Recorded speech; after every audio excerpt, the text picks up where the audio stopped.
Welcome from Iqbal and इंशाल्लाह services. आज का जो लीगल लेक्चर है वो है व्हाट इज 164 स्टेटमेंट। ये कॉमन लफ्ज़ है, 164 हर बंदा जानता है। तो इस बारे में कानून क्या कहता है कि इसके की पॉइंट्स क्या है, 164 का बयान होता क्या है, आज इस बारे में आज हम डिस्कस करें।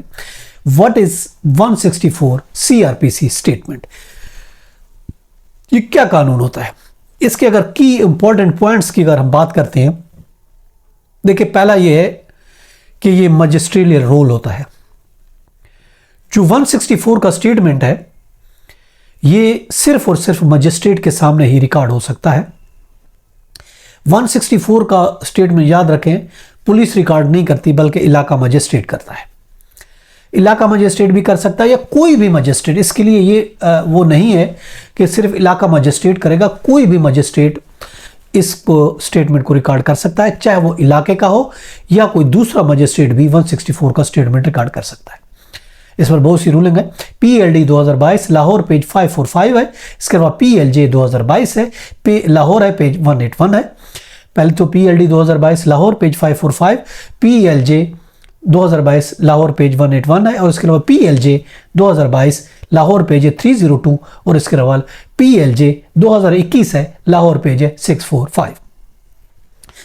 अब दूसरी जो इसका की पॉइंट है वो ये है कि वॉलंटरी, ये वो स्टेटमेंट होता है 164 का स्टेटमेंट जो वॉलंटरी होता है, आज़ादाना होता है, फ्री विल होता है, अपनी मर्जी से होता है, बगैर किसी दबाव के, बगैर किसी कन्फेशन के, बगैर किसी डर और खौफ के ये बयान होता है, वो भी मजिस्ट्रेट के सामने।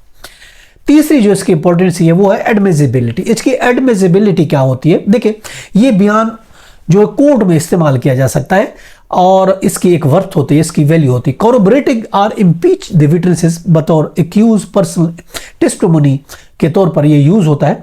यूं समझो कि ये वो बयान है जो कोर्ट इस चीज को एडमिट करती है, कोर्ट इस चीज को मानती है, एक्सेप्ट करती है कोर्ट में, जो उसके लिए एविडेंस के लिए एडमिसिबिलिटी इसकी एक्सेप्टेड है। चौथी जो चीज है वो है प्रोटेक्शन ऑफ द राइट। अब सबसे पहले देखिए, जब ये स्टेटमेंट लिया जाता है तो स्टेटमेंट बयान लेने से पहले ये बोला जाता है कि इससे उसके राइट को प्रोटेक्ट किया जाता है। ज़रूर पूछा जाता है कि आपको किसी ने मजबूर तो नहीं किया, ये मजबूरी में तो आप बयान रिकॉर्ड नहीं कर रहे, या आप किसी ने आपको ये तो नहीं कहा कि आप अपने खिलाफ बयान इस्तेमाल करें, बयान अपने खिलाफ दें।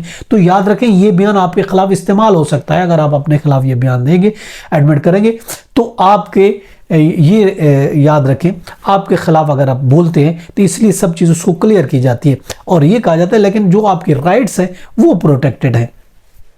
अब देखें, क्रिमिनल जस्टिस सिस्टम में 164 की बहुत ज़्यादा इंपॉर्टेंस हासिल है। ये एक क्रिटिकल रोल है बहुत ज़्यादा इस स्टेटमेंट की। 164 का जो स्टेटमेंट है बेसिकली दो तरह का होता है। पहला स्टेटमेंट कन्फेशन होता है और दूसरा होता है स्टेट ऑफ द विटनेस होता है, स्टेटमेंट ऑफ द विटनेस। अब दो तरह, यानी कि एक कन्फेशनल स्टेटमेंट होती है और एक बतौर विटनेस होता है, यानी दो तरह का ये स्टेटमेंट लिया जा सकता है जो उसका बयान होता है 164 का बयान। अगर कोई किसी जुर्म की कन्फेशन कर रहा है तो ये 164 में भी आएगा, और इसी तरीके से बतौर विटनेस भी अगर कोई मजिस्ट्रेट के सामने बयान देता है तो ये भी 164 का बयान कहलाएगा। ये था आज का लेक्चर, कल फिर मिलते हैं, उस वक्त तक इजाज़त, अपना ख्याल रखिएगा, अल्लाह हाफ़िज़।